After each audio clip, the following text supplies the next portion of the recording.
Assalamualaikum warahmatullahi wabarakatuh.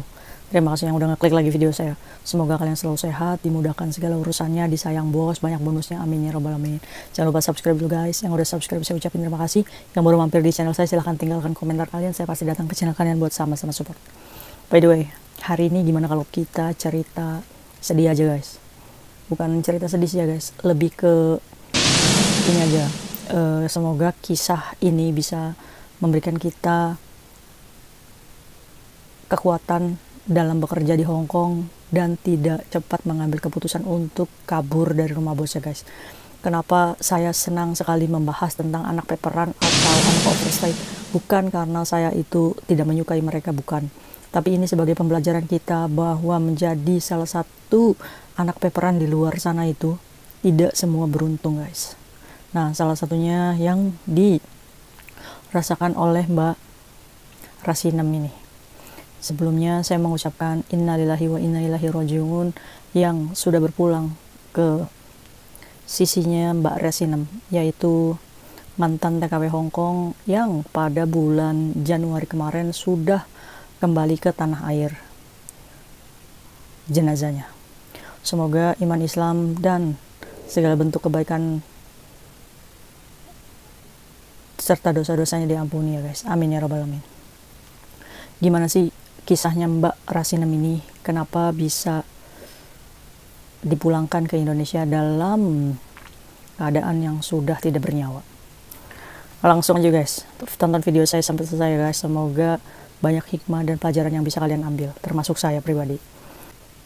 Jadi guys, Mbak Rasinem ini adalah TKW Hong Kong yang bekerja mengadu nasibnya ke Hong Kong dari tahun 1995. Mbak Rasinem ini bekerja ya baik-baik aja, memiliki bos dan rajin. Namun entah kenapa Mbak Rasinem ini memilih untuk kabur dari rumah bosnya pada tahun 2017. Jadi selang dari 1995 ke 2017 itu ya sekitar hampir 10 tahun lebih ya guys. Mbak Rasinem ini kabur dan mengajukan kepada pemerintah Hong Kong untuk menjadi salah satu anak peperan. Kalau kalian belum tahu, yang dinamakan anak peperan itu apa sih? Mungkin teman-teman saya masih bingung antara anak overstay dan peperan itu apa. Nah, sedikit ilmu yang saya punya, semoga ini bisa memberikan kalian informasi. Jadi guys, kalau anak overstay adalah PMI seperti kita ini kabur dan belum mengajukan sebagai pengungsi di Hong Kong. Jadi, kaburan yang masih memiliki kewarganegaraan Indonesia. Tapi posisinya, mereka ini tidak memiliki majikan dan izin tinggalnya di Hong Kong ini sudah habis. Sedangkan anak peperan adalah dia yang kaburan setelah menjadi overstay, dia mengajukan kepada pemerintah Hong Kong dengan sadarnya dia memberikan dengan sendirinya kewarganegaraan dia sebagai warga Indonesia, diberikan kepada Hong Kong secara tidak langsung. Paspor kita itu dijadikan jaminan di pemerintah Hong Kong sebagai pengungsi atau diberikan izin tinggal di Hong Kong. Nah, sebagaimana karena peperan ini mengajukan pengungsi ke pemerintah Hong Kong, berarti ada kesepakatan antara pemerintah Hong Kong dan anak peperan ini. Salah satu diantaranya adalah pemerintah Hong Kong memberikan bantuan kepada anak peperan untuk hidup di Hong Kong dengan memberikan dana bantuan. Saya kurang paham untuk di tahun ini berapa ribu ya guys, mungkin yang tahu silahkan komen. Tapi pada waktu itu Mbak Rasinem itu mendapatkan bantuan 1.200 dolar Hong Kong, sekitar 2 juta rupiah pada tahun 2017. Tapi dengan perjanjian bahwa Mbak Rasinem ini tidak boleh bekerja pada sektor apapun. Jadi ya udah, tinggal aja seperti warga Hong Kong, tidak boleh bekerja apapun, diberikan bantuan sebesar segitu. Apakah cukup? Saya rasa tidak akan pernah cukup, karena biaya hidup di Hong Kong sangatlah luar biasa mahal. Dari kita harus memikirkan tempat tinggal, makan, biaya listrik, biaya air. 1.200? Kalian bisa hidup di luar? Kalau saya nggak sanggup guys. Nah, mungkin juga yang dirasakan Mbak Rasinem ini bahwa kerasnya hidup di luar menjadikan dia ini bekerja untuk dirinya sendiri sampai lupa memperhatikan kesehatannya. Akhirnya Mbak Rasinem ini jatuh sakit, guys. Sakit. Pada tahun 2021 akhir, Mbak Rasinem ini dirawat di salah satu rumah sakit yang ada di Hong Kong. 2 bulan tidak kunjung membaik. Akhirnya pemerintah Hong Kong memberitahu KJRI bahwa Mbak Rasinem ini mohon dicarikan keluarganya. Karena rasa-rasanya rumah sakit udah gak bisa menangani, guys. Nah, karena KJRI ini hanya memiliki data Mbak Rasinem itu terakhir kali tahun 2017, sehingga KJRI ini mengalami kesulitan untuk mencari keluarga Mbak Rasinem. Dan asal kalian tahu, Mbak Rasinem ini sama sekali tidak pernah mengontak keluarganya selama 26 tahun lamanya. 26 tahun dia hidup di Hong Kong sendiri, tidak pernah mengontak keluarganya. Bagaimana keadaan keluarganya? Lost contact. Akhirnya KJRI ini mengalami kesulitan untuk menemukan keluarga Mbak Rasinem. Akhirnya KJRI ini meminta bantuan dari forum komunitas yang ada di daerah Cilacap. Kebetulan Mbak Rasinem ini aslinya dari Cilacap, guys, untuk mencarikan di mana keluarga Mbak Rasinem berada. Dengan berbekal hanya paspornya Mbak Rasinem pada tahun 2013. Sungguh sangat sulit sekali. Tapi komunitas ini tidak menyerah begitu saja. Akhirnya komunitas ini bergabung bagaimana caranya mendapatkan data dari keluarganya Mbak Rasinem ini. Mereka sebar informasi lewat WhatsApp. Dan naasnya, pada saat itu, Mbak Rasinem itu memiliki data yang tidak valid, alias data yang dipermainkan, guys. Karena Mbak Rasinem ini pergi ke Hong Kong pada usia 17 tahun. Dan itu sebenarnya tidak boleh. Hanya saja paspornya itu dipermainkan sehingga Mbak Rasinem itu dituakan datang ke sini.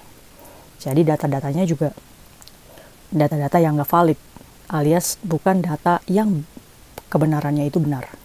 Sulit lagi nih mencari informasi di mana keluarga Mbak Rasinem. Akhirnya ada salah satu keluarga di Cilacap sana. Kita sebut aja Bapak Andi. Bapak Andi ini adalah yang mengaku bahwa Mbak Rasinem ini adalah keluarga besarnya. Dengan ditunjukkan ijazah dan akte dari Mbak Rasinem ini. Alhamdulillahnya, keluarganya itu masih menyimpan 26 semua arsip-arsip Mbak Rasinem ini. Akhirnya setelah dicocokkan datanya Mbak Rasinem ini cocok, guys. Akhirnya, pihak rumah sakit video call dengan keluarga Mbak Rasinem. Dilihatkan keadaan Mbak Rasinem ke keluarganya. 26 tahun keluarganya baru kali itu melihat Mbak Rasinem kembali. Haru, sedih, jelas. 26 tahun yang kita bayangkan bahwa Mbak Rasinem itu entah kemana, di Hong Kong, hilang kabarnya. Harus menyaksikan Mbak Rasinem dalam keadaan sakit video call. Karena berbentur bahasa yang kurang dimengerti. Pihak rumah sakit ini menjelaskan penyakit Mbak Rasinem kepada keluarganya. Dan ternyata ia tidak mengerti sakit apa Mbak Rasinem ini. Hanya pihak rumah sakit mengatakan kepada keluarganya bahwa segala upaya dilakukan oleh rumah sakit itu sudah dan tidak bisa menolong lagi. Mungkin Mbak Rasinem ini sudah memiliki naluri, sudah dipertemukan lagi dengan keluarganya. Akhirnya Mbak Rasinem ini, ya benar, menghembuskan nafas terakhirnya. Innalillahi wa inna ilaihi raji'un. Jenazah Mbak Rasinem dimandikan di Happy Valley, guys. Di situ ada Ibu Haji Fatimah yang memandikan dan menyolati Mbak Rasinem ini. Saat memandikan, keluarganya pun video call. Betapa hancurnya. Ada seorang ibu di sana yang melihat seorang anaknya 26 tahun tidak bertemu. Dan saat berkomunikasi, melihat anaknya yang terbujur kaku sedang dimandikan dalam posisi meninggal dunia. Pada saat itu Mbak Rasinem umurnya sekitar 40 lebihan, guys.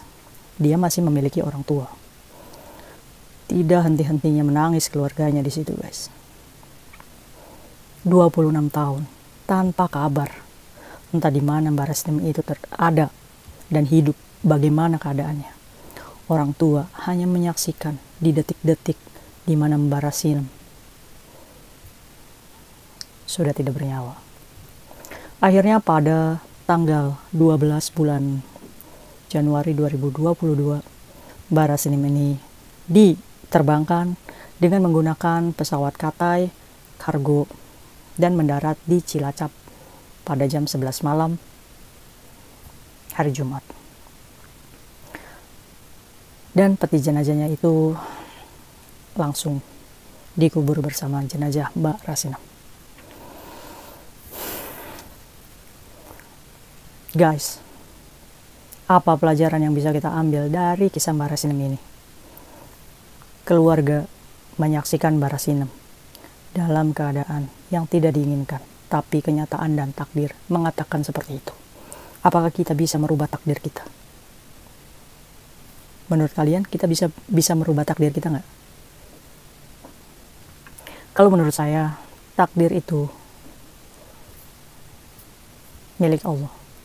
Hanya kita berusaha untuk merubah takdir kita menjadi baik. Pilihannya ya kepada kalian. Kalian bagaimana cara mensyukuri hidup? Dari kisahnya Mbak Rasinem, guys. Alhamdulillahnya, meskipun dalam keadaan tidak bernyawa, Mbak Rasinem ini bisa pulang ke Indonesia setelah 26 tahun lost contact. Semoga keluarga Mbak Rasinem diberikan ketabahan, keikhlasan, dan kemudahan rezeki, serta diberikan kesehatan untuk orang tua Mbak Rasinem ya. Semoga kejadian Mbak Rasinem ini memberikan kita pelajaran untuk berpikir panjang lagi. Saat kalian marah dengan bos, saat kalian kesal dengan bos, jangan sekali-kali kalian berpikir untuk kabur dan menjadi peperan. Jangan mudahkan hidup kalian untuk menjadi pengungsi di Hong Kong. Guys, namanya pengungsi di Hong Kong.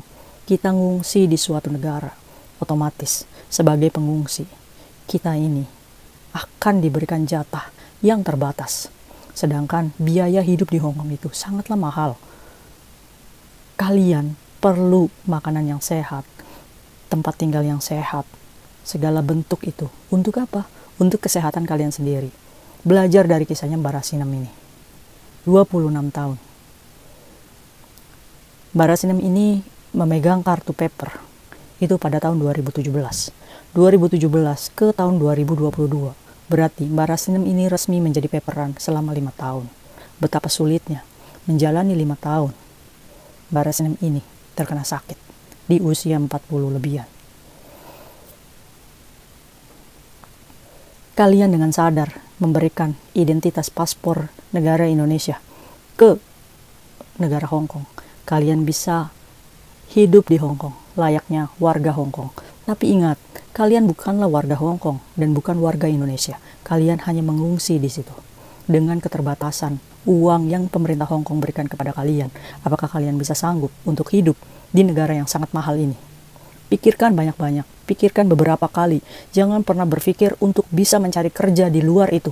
Karena pada kenyataannya kalian itu dilarang untuk mencari pekerjaan di sini sebagai suaka. Kalian itu curi-curi pekerjaan untuk mendapatkan uang, untuk bertahan hidup. Apakah kita bisa dijamin setiap hari kita bisa mendapatkan pekerjaan di luar? Nggak ada jaminan. Nggak ada jaminan, kawan. Untuk itu, tetaplah bertahan sesulit apapun hati kita menghadapi bos kita di negara ini. Kalau bos kalian cerewet, tutup aja telinga kalian. Sabar, istighfar banyak-banyak. Karena itu adalah jalan satu-satunya kalian bisa mendapatkan uang yang halal dan keselamatan kesehatan kalian itu terjaga. Cukup Mbak Rasinem ini aja yang menghilang dari keluarganya selama 26 tahun. Kalian selagi masih bisa komunikasi dengan keluarga, komunikasilah. Sayangi orang tua kalian, mumpung masih hidup, mumpung masih diberikan kesempatan, mumpung fisik kita masih gak ada yang cacat. Sayangi keluarga kalian, seberapapun keluarga kalian menzolimi kita, mereka tetaplah orang yang akan menerima kalian kembali. Apapun kondisi kalian saat ini. Cintai Indonesia, cintai keluarga kita, dan cintai diri kita sendiri. Semoga dengan video ini yang saat ini lagi kebingungan, hilangkan pikiran untuk kabur dari rumah bos kalian. Oke guys, kalian keren, kalian hebat. Sukses buat kita semua. Assalamualaikum warahmatullahi wabarakatuh.